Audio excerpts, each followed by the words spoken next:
No one lives on bread alone, but on every word that comes from the mouth of God. Praise to you, Lord, King of eternal glory. The Lord be with you. A reading from the Holy Gospel according to John.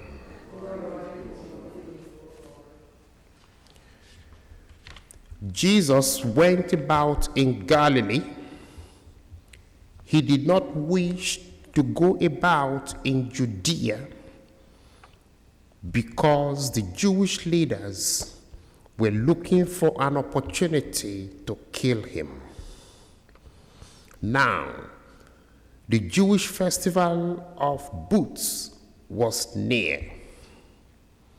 But after his brothers had gone to the festival, then he also went, not publicly, but as it were in secret.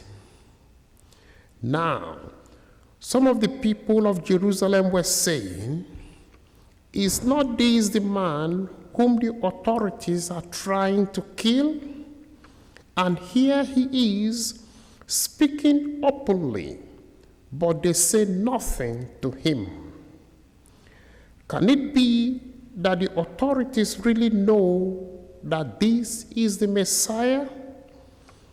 Yet we know where this man is from. But when the Messiah comes, no one will know where he is from."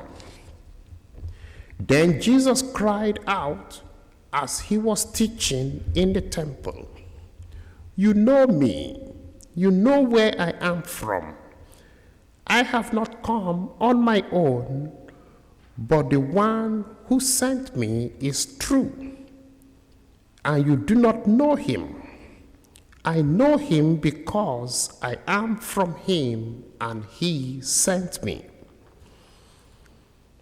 Then they tried to arrest Jesus, but no one laid hands on him because his hour has not yet come.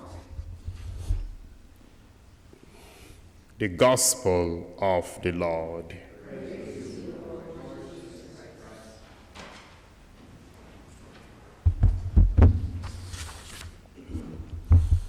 Our Lenten journey, like we recall, is a journey with Jesus until he arrives Jerusalem.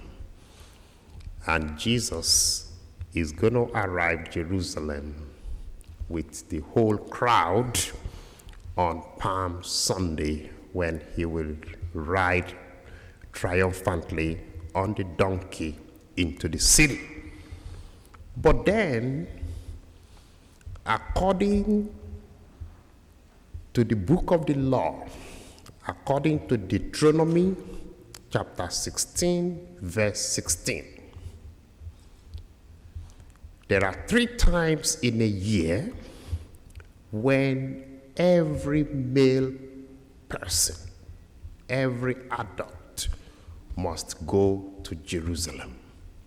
There are 3 festivals that they celebrate, and everybody is required to go up to Jerusalem and carry their tithes, their offerings to the temple.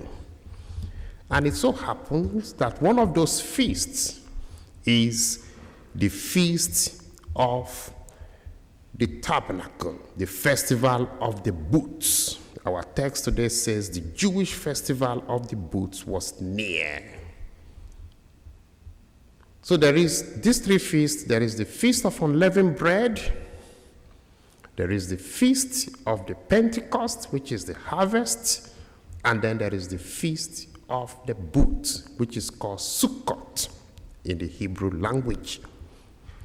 So our text says, Jesus has been in the province of Galilee, where he was doing his ministry. But Jerusalem is in the province of Judea. So the text says, Jesus did not want to go to Judea because of the Jewish leaders were looking for an opportunity to kill him.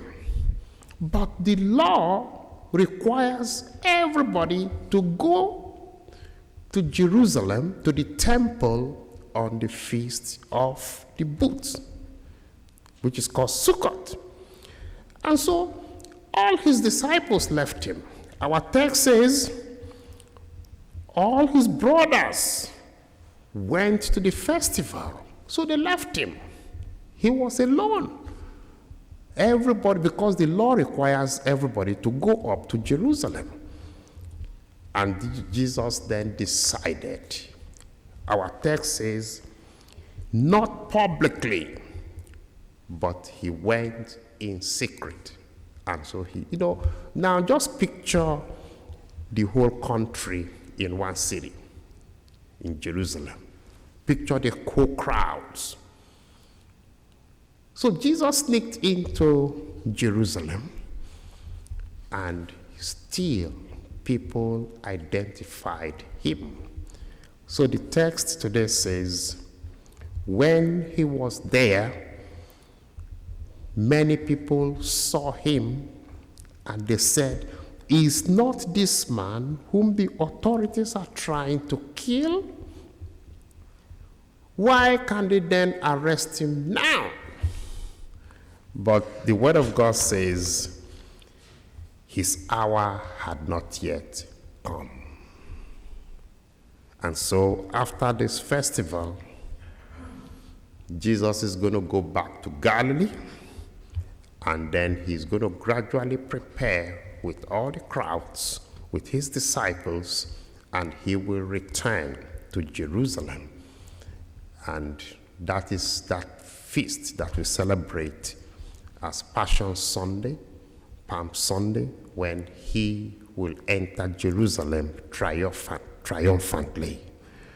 But what is important in our text today is what Jesus said about himself. When the people were saying, is not this man that the authorities are trying to catch? Why can't they then arrest him now? And then some people gave an explanation and say, the reason why he's not been arrested now is because he is not the Messiah. Because the Messiah, when the Messiah comes, nobody is supposed to know where the Messiah comes from. But that they knew where Jesus came from. They knew that he lives in Nazareth. They knew that he is the son of Mary. They know that he was doing his ministry and healing people in the province of Galilee. Then Jesus cried out. He started speaking loudly in the temple. And he says, you know me, and you know where I am from. I have not come on my own. The one who sent me is true. I know him because I am from him, and he sent me. Now, this whole statement here is going to form the basis of the accusation against Jesus. When they are going to judge him, they are going to say, he claims to come from heaven, he claims to be the Son of God, and we know that he's from Nazareth, that he is lying against God. Because the main theory here is, how can he be the Son of God when God has no wife? They call that a contradiction. How can God, who has no wife, have a son? And how is he claiming that he is the Son of God? Because he was saying these things, our text says they tried to arrest him, but they didn't lay hands on him because his hour had not yet come. And so our journey of Lent continues with Jesus, and he will finally arrive Jerusalem, go to the Last Supper, go to the Garden of Gethsemane after the last the supper, and there they will arrest him, and then we will follow him around until he resurrects. That's where our journey is leading us to. So again, let's not be worried. Let's continue to follow the story in faith until we get to the place of the mysteries of the faith. That's why those three things are called the mysteries of the faith. The place of the Last Supper, the place of the cross, the place of the resurrection. Those three places, they form the tripod on which our faith stands. When you take away those three places where we go in, there will be no church. There will be no mysteries to celebrate. So our journey of Lent leads us to these three places of the mysteries of our faith.